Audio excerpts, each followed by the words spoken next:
स्वागत है आपका हॉर्नबिल टीवी भारत पे। मैं हूं आपकी एंकर किखरिजा सुनो। ये देखते हैं आज की बड़ी खबर।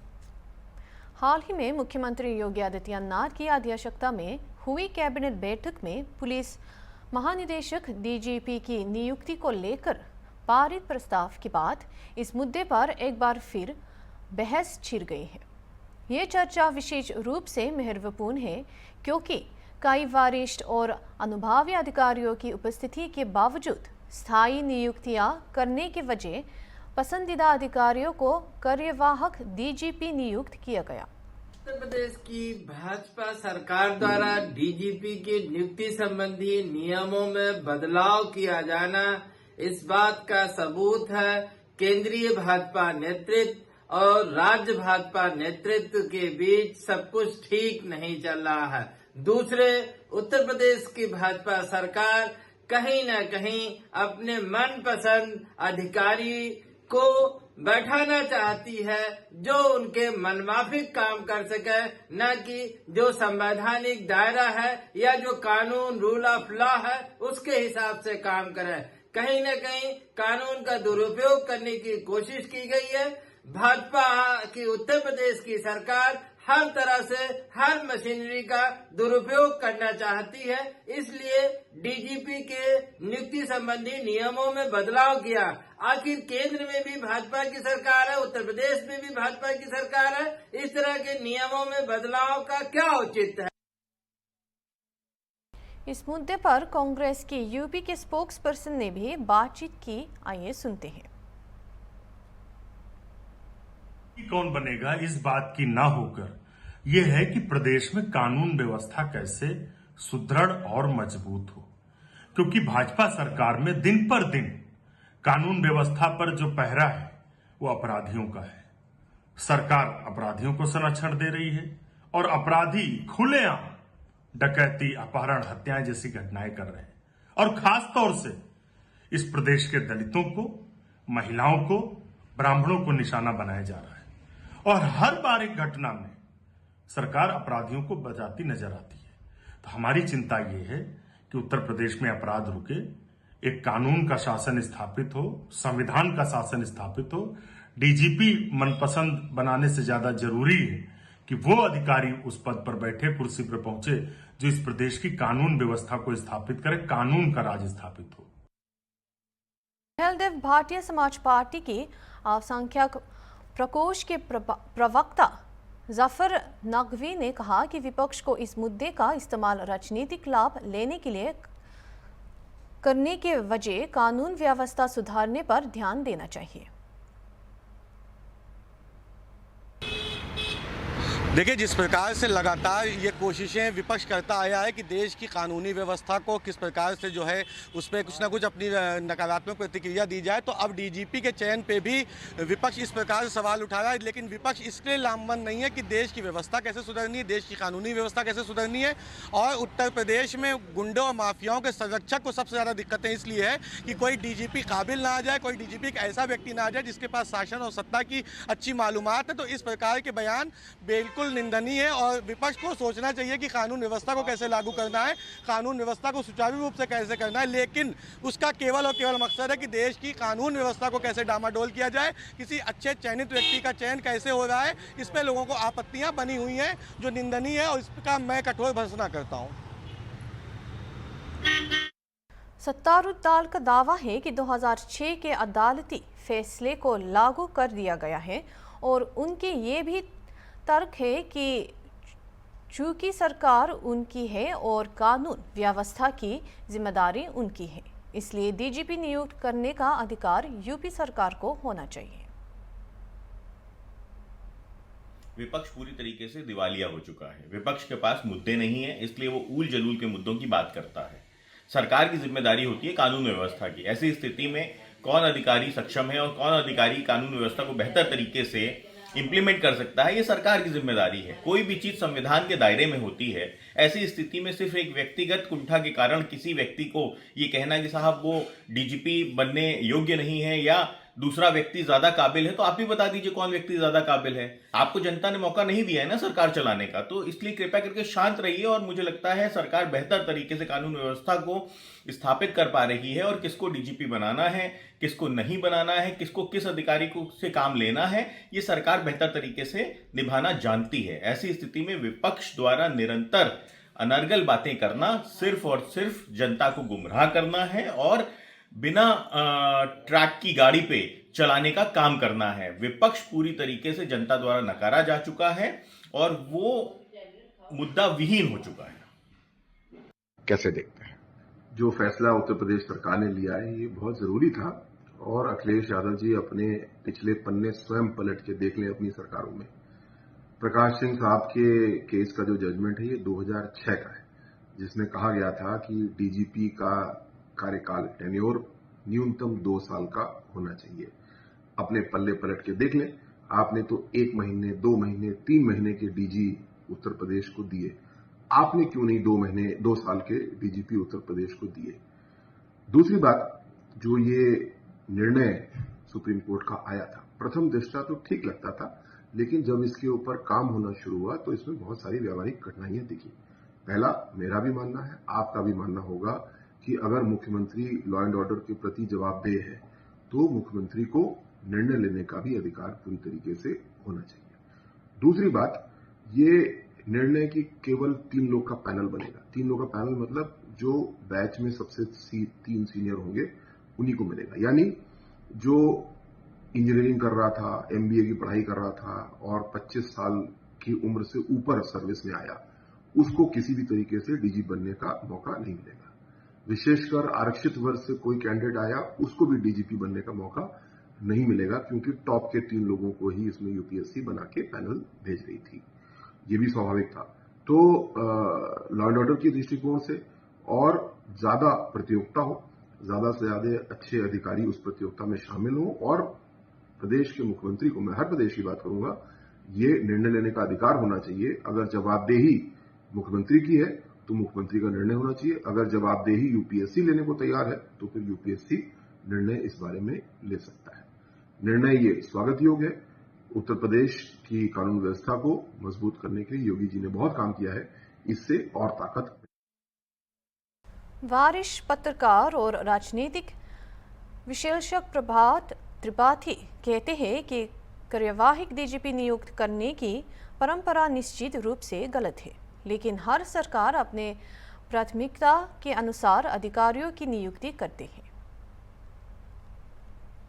बात 11 मई 2022 की है, जब यूपी में डीजीपी थे मुकुल गोयल, उनको उस समय हटा दिया गया था। यह कह के यह आरोप लगाया था कि अकर्मता और भ्रष्टाचार के आरोप के चलते उनको डीजीपी के पद से सस्पेंड कर दिया गया था। ये यूपी के इतिहास में, पुलिस के इतिहास में शायद पहला वाकया था जब डीजीपी को सस्पेंड किया गया था। हालांकि इसके बाद मुकुल गोयल के बाद जितनी भी 11 मई 2022 के बाद से यूपी में जितनी भी तैनाती हुई है डीजीपी के पद पर, सभी कार्यवाहक के रूप में हुई है। और यही वजह है कि कार्यवाहक को लेकर विपक्ष, खासतौर से समाजवादी पार्टी, सरकार पर निशाना साधती रही है। क्या उसके पास कोई काबिल अफसर नहीं बचा? अफसरों में भी इस बात को लेकर कानाफूसी होती रही है कि आखिर उनका नंबर कब आएगा। इस बात को लेकर एक बार फिर से बहस छिड़ चुकी है। बहस इस बात की छिड़ चुकी है कि जिस तरह से जो कैबिनेट की बैठक में प्रस्ताव पास हुआ है कि 2 साल के लिए स्थायी डीजीपी तैनाती की जाए, अब इस प्रस्ताव पर अगर जिस तरह से पास हुआ है तो उसके बाद अब जो प्रशांत कुमार अभी तक जो कार्यवाहक डीजीपी के तौर पर हैं, इनको ही परमानेंट डीजीपी बनाने की तैयारी कर ली गई है। और जिस तरह से ये मुद्दा जो है इसको कैबिनेट में बैठक में लाया गया, पास करा लिया गया है, इस पर एक बार फिर बहस छिड़ चुकी है कि क्या वाकई में यूपी में कोई काबिल अफसर नहीं बचा, या फिर अपने चहेते अफसर को ही परमानेंट करने के लिए कैबिनेट की बैठक में पास कराया गया है इस तरह का प्रस्ताव। वीडियो जर्नलिस्ट विजय के साथ Anoop Chaudhary, Hornbill TV, Lucknow. UP के मंत्री दिनेश प्रताप सिंह ने न्यायिक नियुक्तियों, राहुल गांधी की भूमिका और मोदी योगी सरकार के लोक कल्याण पर ध्यान केंद्रित करने सहित प्रमुख मुद्दों को संबोधित किया। दिशा बैठक पर गांधी की टिप्पणियों की आलोचना की और लोगों की सेवा करने के लिए प्रशासन की प्रतिबद्धता पर जोर दिया। पत्रकार साथियों का धन्यवाद देता हूं कि उन्होंने मेरे आग्रह पर हमारे आवास पर आकर के देशवासियों को हमारी बात पहुंचाने के लिए जो समय दिया, इसके लिए आप सबका आभारी हूं। साथियों,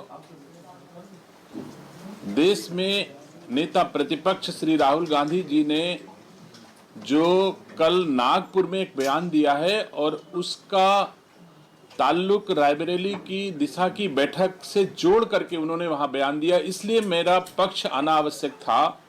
वैसे तो मैं देश की राजनीति में भारतीय जनता पार्टी का एक छोटा सा कार्यकर्ता हूं और रायबरेली के भीतर भारतीय जनता पार्टी के माध्यम से रायबरेली वासियों की सेवा करता हूं, लेकिन जब रायबरेली का कोई विषय आता है तो मैं जरूर कोशिश करता हूं कि पार्टी का पक्ष, सरकार का पक्ष भी जनता के सम्मुख आए।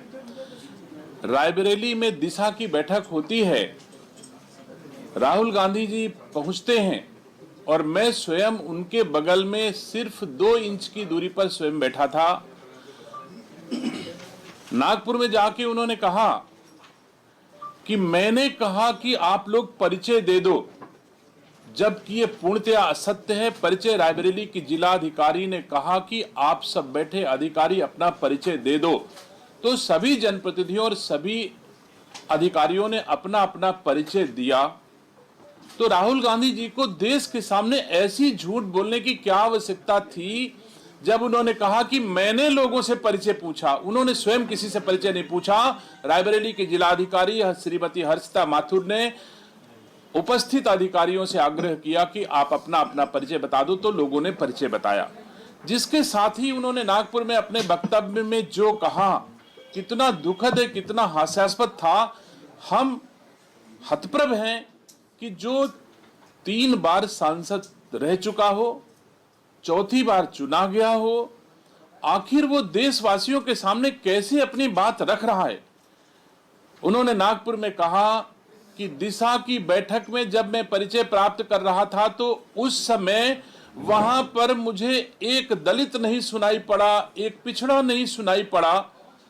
राहुल जी, जांच करा लो, कोई ऐसे समाज के लोग नहीं थे जो उस बैठक पे ना रहे हो। लेकिन अगर सस्ती लोकप्रियता कायम करने के लिए, देश में अशांति पैदा करने के लिए आप ये भाषण देते हैं तो वो आप जाने, लेकिन देश आपको कभी माफ नहीं करेगा। उस बैठक में सभी समाज के लोग उपस्थित थे और आपने कहा कि इसमें दलितों की और पिछड़ों की उपस्थिति, आदिवासियों की उपस्थिति नहीं है। मैं कहता हूं कि उसी बैठक में आपने दिशा की बैठक के लिए सदस्यों को अपने हस्ताक्षर से नामित करना था, जिसमें कुल 9 सदस्य दिशा की बैठक के लिए नामित होने थे। आरक्षित श्रेणी पिछड़ों को केवल टिकट दिया है, एक भी इसमें से किसी दलित को आपने टिकट नहीं दिया है। तो क्या इसके लिए आप देशवासियों से माफी मांगेंगे राहुल जी, कि आपने रायबरेली के लोगों, जिस बैठक में बैठे थे उसी बैठक में चुने हुए जनप्रतिनिधि बैठे थे, उन जनप्रतिनिधियों के बीच में आपने जो टिकट दिए हैं उसमें आप स्वयं देख सकते हो कि आपने दलितों पिछड़ों के साथ न्याय किया है आपके हिसाब से।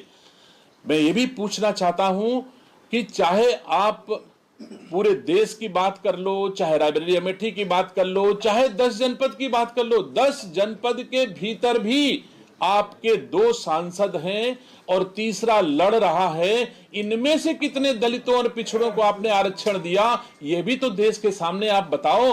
कहीं अगर चाहते तो वायनाड से किसी एक दलित और पिछड़े को आप टिकट दे करके सांसद बना सकते थे। आप चाहते तो राजस्थान से, जहां आपने अपनी मां को, वो भी अस्वस्थ होने के कारण, रिटायर होने के कारण आपने राज्यसभा भेजा है, वहां एक दलित को आप भेज सकते थे, वहां तो आपने नहीं भेजा। और रायबरेली की दिशा की बैठक में आकर के और उसके बाद देश के सामने देश को आप गुमराह कर रहे हो कि दलितों पिछड़ों का हक नहीं दे रहा। मुझे तो गर्व है कि जिस बैठक में आप गए थे उसमें मोदी जी की सरकार के शासनादेश के अनुरूप 3 लोगों को आरक्षण प्रदत्त किया गया था, लेकिन आपने तो जितना मोदी जी ने किया उतना भी हक दलितों और पिछड़ों को नहीं दिया है। तो सम्मानित साथियों, मुझे दुख होता है इस तरह से कि हमारे देश के सांसद ही नहीं, देश में नेता प्रतिपक्ष हैं, कैसे वो सदन इनकी योग्यता को समझ पाएगा, कैसे देश इन पर गर्व कर पाएगा।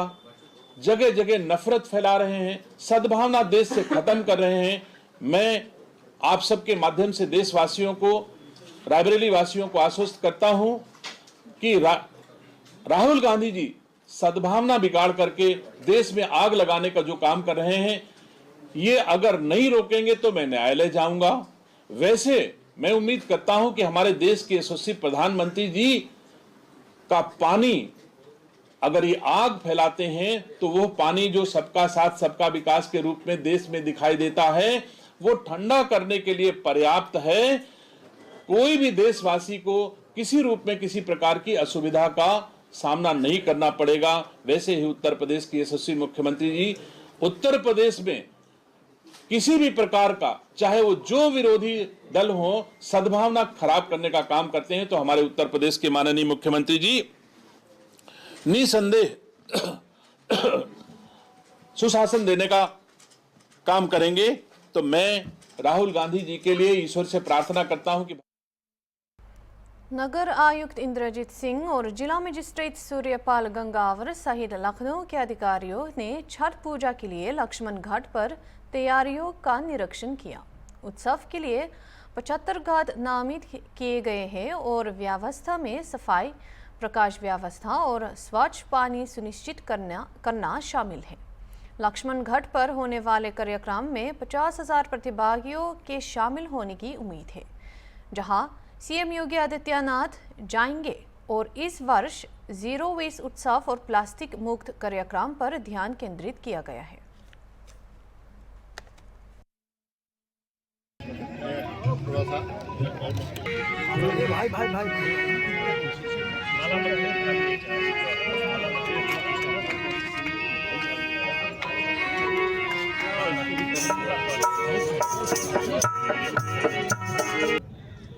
हम सब के बीच में जीवित रहेगा, भले ही वो हम लोगों के बीच में सशरीर न रहे, लेकिन उनकी भावनाएं, उनका स्वर, उनके संदेश देश दुनिया में गूंजते रहेंगे। उन्होंने पूरे भारत पर छठ की शुरुआत हो चुकी है। आज खरना है, कल व्रती महिलाएं आएंगी यहाँ पर डूबते हुए सूर्य को अर्घ देने के लिए। क्या कुछ नगर निगम की तरफ से तैयारियां हैं और ये जीरो वेस्ट जो छठ पूजा पर आप लोगों ने तैयारी की, ये क्या कुछ है? पूरे लखनऊ नगर निगम क्षेत्र में 75 जो घाट के पॉइंट है जहाँ पे ये पूरा छठ का पर्व मनाया जाएगा, इन सारे पॉइंटों पे जो हमने पूरा सफाई व्यवस्था, लाइटिंग की व्यवस्था, बैरिकेडिंग करना, पानी साफ़ हो, इन सब की जो मूलभूत चीज़ें हैं वो हमने कर ली है और सारे आयोजकों से हमने बात की है और अलग अलग टीम बना के उसको इंस्पेक्ट भी किया है, चेकलिस्ट से चेक भी किया है। और इसके साथ साथ जो ये मेन पॉइंट है, यहाँ पे माननीय मुख्यमंत्री जी खुद आएंगे कल शाम को और इसमें जो है हमारे जो छठ पर्व मनाने के लिए आएंगे वो कम से कम जो है 50,000 से ऊपर के होंगे, नंबर होंगे। तो इसको देखते हुए यहाँ पे व्यवस्थाएं जो है पुलिस के साथ मिलकर, जिला प्रशासन के साथ पूर्ण कराई गई है। अभी कमिश्नर मैडम द्वारा भी यहाँ पे दौरा किया जाएगा और जो भी कमी और अगर रहेगी तो वो अभी ही पूर्ण करा ली जाएगी। और सारे आयोजकों से हमने जो मिल के बात की है तो उसमें जीरो वेस्ट इवेंट बनाने की कोशिश की है। जीरो वेस्ट इवेंट में ये रहता है कि जितना भी कूड़ा यहाँ जनरेट होगा उसको हम लोग सेग्रीगेट करके यहीं डिस्पोज ऑफ कर देंगे। और प्लास्टिक फ्री के लिए हमने अपील की है, प्लास्टिक का कम से कम यूज़ हो या ना यूज़ हो, हर जगह पे ये हमने अपील की है सारे आयोजकों को। घाटों की सीढ़ियों की अगर बात कर ली जाए तो यहाँ पर मधुबनी डिजाइन नगर के लिए आवश्यक व्यवस्थाएं और सजावट, बाकी पानी, टॉयलेट, सभी मूलभूत सुविधाओं की व्यवस्था यहाँ पे किया गया है। पिछले बार भी खराब नहीं थी, मगर हर साल कुछ नया करने का प्रयास है। तो सभी प्राधिकरण, नगर निगम, प्रशासन, पुलिस सब मिलके अच्छा तरीके से इस बार भी कोशिश कर रहे हैं। लखनऊ में छठ पर्व हर वर्ष बहुत ही हर्षोल्लास के साथ मनाया जाता है और इस वर्ष भी सभी लोग अच्छी प्रकार से अपने इस पर्व को मना पाएँ, इसकी व्यवस्था प्रशासन और पुलिस के द्वारा की जा रही है। यहाँ साफ सफाई की व्यवस्था, सुरक्षा की व्यवस्था और बाकी जो भी इंतजामात हैं उनको अधिकारियों के द्वारा यहाँ संपन्न कराया जा रहा है। हर विभाग के, हर संबंधित विभाग के यहाँ सीनियर अधिकारी लगातार निगरानी कर रहे हैं और व्यवस्थाओं को अंजाम दे रहे हैं। सभी अच्छी तरह से अपने इस पर्व को मना पाएँ, ये हम लोग कोशिश कर रहे हैं। किस तरीके से मॉनिटरिंग कराई जा रही है सभी घाटों की? सभी घाटों पर सबसे पहले तो जो साफ़ सफाई की व्यवस्था है वहाँ सुनिश्चित की गई है। ये मुख्य घाट है जहाँ पर बहुत ज़्यादा भीड़ होती है। पिछली वर्ष भी काफ़ी लोग यहाँ पर आए थे और बाकी जगहों पर भी जो 50 से अधिक स्थल हैं वहाँ सब जगह साफ़ सफाई की व्यवस्था की गई है और सब लोग अच्छी तरह से अपना त्यौहार मना पाएँ इसके लिए। हाँ, यहाँ पर माननीय मुख्यमंत्री जी के द्वारा भी यहाँ वो किया जाएगा और इसके बाद बहुत सीनियर अधिकारी और कई VIPs भी यहाँ पर आएंगे, तो सभी घाटों पर सारी व्यवस्थाएं दुरुस्त की गई। मधुबनी डिज़ाइन जो बनाया जा रहा है, क्या सोचकर बनाया जा रहा है, क्या कुछ थीम को लेकर के सोचा गया था? हाँ, ये पर्व है, सब लोग अपने अपने तरीके से अपने अपने फॉर्मेट्स में मनाते हैं। यहाँ का इस बार का जो थीम है ये मधुबनी डिज़ाइन का है और लोग इसे पसंद करेंगे। पूज्य शारदा सिन्हा जी हम लोगों के बीच में नहीं रही। उन्होंने अपने गायन के माध्यम से, अपने स्वर के माध्यम से भारत का नाम पूरे देश दुनिया में पहुंचाने का काम किया था। आज हम सब उनके परलोक गमन से दुखी हैं। उनके समर्थक, उनके अनुयायी, उनको मानने वाले ईश्वर से प्रार्थना करते हैं कि उन्हें अपने श्री चरणों में स्थान दें और पूरे परिवार को, उनके अनुयायियों को, समर्थकों को इतनी ताकत दें कि असहनीय पीड़ा को सह सकें। उन्होंने अपने गायन के बदौलत, अपने कला के बदौलत पूरे देश दुनिया में नाम कमाया था। भारत सरकार ने उन्हें पद्म विभूषण जैसे बड़े सम्मान के साथ सम्मानित करने का काम किया था। हम सब आज उनकी कला को याद कर रहे हैं और सच्ची श्रद्धांजलि यही होगी कि हम उनकी कला को आगे बढ़ाने का काम करें। आने वाली पीढ़ी को इस बात के लिए रहना चाहिए कि जिस ढंग से पूज्य शारदा सिन्हा जी ने अपने जीवन में भारत की संस्कृति को पूरी दुनिया में पहुंचाने का काम किया, इस परंपरा को आने वाली पीढ़ियां आगे जारी रखेंगी। अभी के लिए इतना ही और दूसरों खबरों के लिए देखते रहिए ऑन बिग टीवी।